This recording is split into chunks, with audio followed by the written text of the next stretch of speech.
على فكرة الفيديو ده حلو ومهم لأي واحد بيفكر إن هو يبدأ صناعة محتوى ومحتار ما بين المنصات المختلفة. عمرك فكرت إزاي الشركة اللي فقدت 75% من قيمتها في سنة قدرت ترجع وكمان تزيد 170% في قيمتها وفي 6 شهور بس؟ لما تيجي معايا نشوف مع بعض إزاي شركة فيسبوك قدرت تقوم من الأنقاض بعد ما الكل كان متوقع إن هي انهارت خلاص وملهاش قومة تاني. في سنة 2021 وتحديدا يوم 9 سبتمبر بدأ سهم الفيسبوك ينزلق تدريجيا ويهبط من أعلى قيمة وصل لها السهم في تاريخه وهي $381، وفضل يهبط ويهبط لحد ما ضرب غطس كبير جدا ووصل قيمة السهم ل $88. والكلام ده حصل تقريبا بعد سنة متواصلة من الهبوط، وتحديدا في يوم 4 نوفمبر سنة 2022. والحقيقة وقتها إن انتقاد شركة فيسبوك أو ميتا كان يبدو منطقي لأي شخص متابع المنافسة الشرسة اللي حاصلة ما بين منصات السوشيال ميديا، تحديدا ما بين تطبيق تيك توك واللي تم إطلاقه في شهر 9 سنة 2016 وشركة ميتا، ودي كانت البداية الحقيقية لانتشار تيك توك بشكل رهيب، خصوصا في سنة 2020 اللي أخذ فيها واحد من أكثر التطبيقات استخداما على مدار السنة، وتحديدا في عز أزمة كورونا. وليه ما يحصلش كده وكل البشر محبوسين في بيوتهم بشكل لا إرادي وبيتابعوا الأخبار بشغف على مواقع السوشيال ميديا المختلفة، بينما في حظر تجول نتيجة الوباء في كل دول العالم تقريبا؟ فمفيش ساعتها شيء مسلي أكتر من كده. تطبيق مدة الفيديو عليه ما بتزيدش عن دقيقة واحدة، بيعرض لك كل أنواع البشر وأشكال الفنون، مسرح كبير كل واحد بيقدم فيه نمرة أو فقرة بيعبر فيها عن نفسه في مدة ما تزيدش عن دقيقة. شيء جديد ومسلي جدا الحقيقة. وعشان نكون منصفين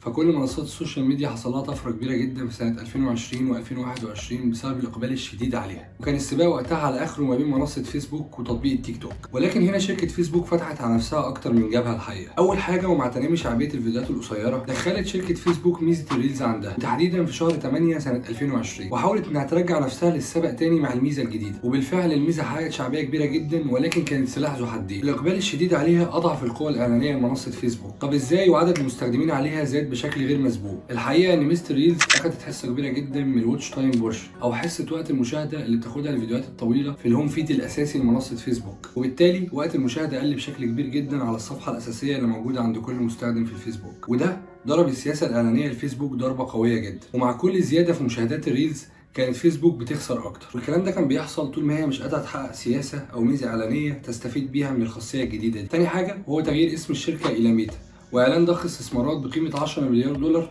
في العالم الافتراضي الجديد الخاص بيها او الميتافيرس. الكلام ده حصل في سنه 2021، وده في عز ما السياسه الاعلانيه للشركه كانت في اسوأ حالتها، والمعلنين بينسحبوا من الفيسبوك للصاروخ الجديد لصاعد تيك توك، واللي كان بيقدم اعلانات بتوصل لتلت تكلفه اعلانات الفيسبوك او تكلفه الوصول لكل 1000 شخص. ثالث حاجه ان سهم شركه فيسبوك كان منطلق بقوه الاعلى، ووصل من $140 في شهر مارس 2020 لحوالي $381 في شهر سبتمبر 2021 بسبب اقبال المستخدمين الشديد عليه والتيسير الكمي او القروض منخفضه التكلفه اللي وفرها الحاج ترامب لكل الشركات الامريكيه تقريبا. الكلام ده خلى الشركه تختار بايديها ان هي ترجع تستثمر في اسهمها في عمليه بتتسمى الباي باك، وفيها بتختار الشركه ان هي تزود عدد الاسهم بتاعتها بشكل اكبر كل 3 شهور. وعلى عكس ما كنت اتوقع فالشركه اختارت اسوأ وقت ممكن عشان تزود تمويل اعاده شراء الاسهم الخاصه بيها، وهو الربع الثالث والرابع من سنه 2021 اللي كان فيه عز الانتعاش الاقتصادي لامريكا وذروه التضخم كمان. الاسواق فعليا على تكه وتنهار. وقتها يدخل الفيسبوك ويشتري بما يوازي 35 مليار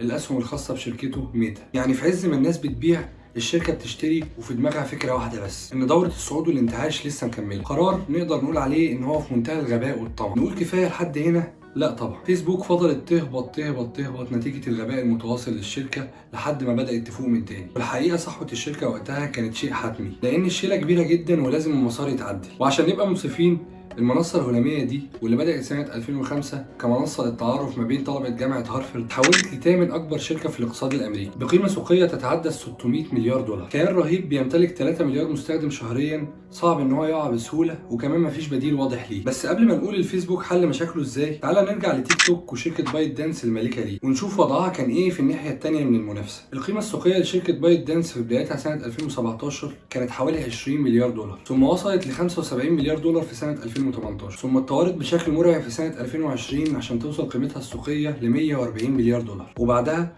توصل لقمة الهرم في سنة 2021 وتتخطى قيمتها السوقية 400 مليار دولار. متخيل حجم التطور اللي حصل للشركة دي؟ لكن للأسف وزي ما بيقولوا عندنا الحلو ما بيكملش. القيمة السوقية لشركة بايت دانس تنهار في سنة 2022 وتنزل ل 218 مليار دولار، وده على حسب التقديرات اللي اتعملت في المؤتمر التقني العملاق أبو ظبي G42 واللي أقيم في دبي يوم 13 مارس 2022. الهبوط الرهيب ده كان ليه أسباب واجهة جدا الحقيقة. أول حاجة وهو إن السياسة الإعلانية في تيك توك أضعف بكتير من السياسة الإعلانية في فيسبوك، حيث إن المعلومات اللي بيجمعها تيك توك من سلوك المستخدمين بتوعه من مشاهده الفيديوهات على المنصه غير دقيقه واقل بمراحل من اللي بيقدر يجمعها فيسبوك، وعشان كده الاعلانات اللي بيقوم بيها لصالح السبونسر او المعلنين غير موجهه للجمهور الصحيح وبالتالي غير فعال. الصوره اللي قدامك دي رسم بياني لمدى فعالية الإعلانات على كل منصة من منصات السوشيال ميديا المشهورة في السوق. هتلاقي فيه إن نسبة الفعالية لمنصة فيسبوك بتوصل ل 92%، بينما نسبة الفعالية لمنصة تيك توك بتوصل ل 18% بس. وده بياخدنا للنقطة التانية، إن منصة تيك توك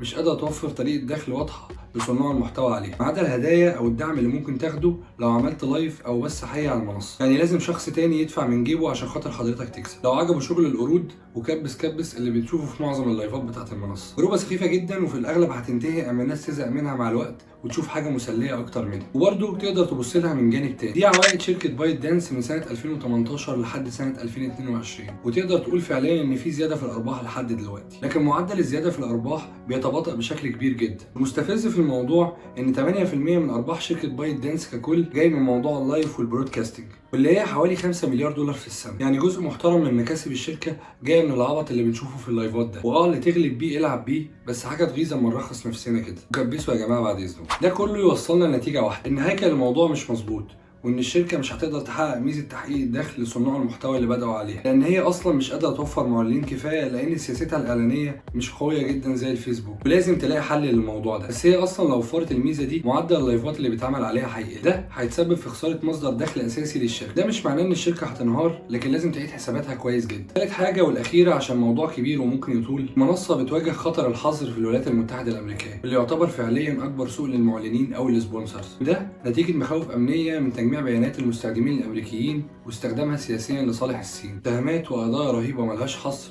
بخصوص انتهاكات حقوق الملكيه الرهيبه اللي موجوده على المنصه، وتهديد من الكونجرس بفرض غرامه 42,000 دولار على كل مره يتم فيها ازاله محتوى متعلق بالارهاب. ليله كبيره جدا اختصارها ان الحكومه الامريكيه عايزه تخنق التطبيق ده. تعال نرجع بسرعه نشوف ايه الخطوات الاصلاحيه اللي اخدها تطبيق الفيسبوك عشان يرجع تاني للسباق. اولا كده فعاليه ميزه تحقيق الدخل زادت الضعف بالنسبه للشركه، وده بسبب الشكل الاعلاني الجديد اللي بدا يظهر على الريلز او الفيديوهات القصيره. حسب تصريحات الشركه في شهر فبراير الماضي اللي قال فيها الحاج مارك ان دي هتكون سنه الفعاليه بالنسبه لشركه ميتا. تاني حاجه ان شركه فيسبوك بدات تلغي كل الخدمات الغير ضروريه واللي ملهاش جدوى اقتصاديه بالنسبه للمنصه، زي خدمه المقالات الفوريه. وكمان قللوا عدد الموظفين في الميدل مانجمنت او الاداره الوسطى عشان يقدروا ياخدوا القرارات بشكل اسرع، وبداوا يدخلوا خوارزميات اكتر للذكاء الاصطناعي عشان توصل الاعلانات بشكل اكتر فعاليه لصالح المعلنين. وكمان فكره الميرج او الدمج اللي حاصل لخاصيه الريلز ما بين فيسبوك وانستجرام عشان يخلق تجربه مشاهده اغنى وفيديوهات متنوعه اكتر. الكلام ده ساهم في تقليل المصاريف التشغيليه المتوقعه في سنه 2023 من 36 مليار دولار لحوالي 32 مليار دولار تقريبا. وفي الاخر احب اقول ان شركه ميتا هي منافس شرس، ودايما بيحاول يضم اي ميزه جديده بتحقق نجاح وشعبيه على اي منصه تانية. ودي طبيعه السوق والمنافسه، واعتقد ان الفيسبوك الفتره الجايه هيعمل طفره كبيره في الصناعه ككل. بس كده يا سيدي،